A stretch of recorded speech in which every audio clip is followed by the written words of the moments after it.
All right, so here's how I photograph my resin artwork. And what we're going to do is scan it and do a photo merge. And this is how I avoid the reflections and glares on resin artwork.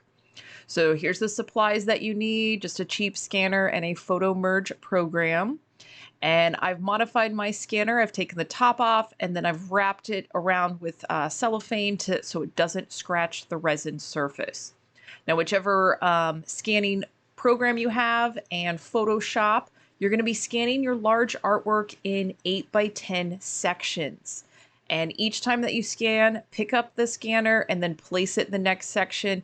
And a large artwork could take anywhere from 4 to 30 plus scans. Once you have all your sections scanned in, open it in Photoshop or your photo merge program.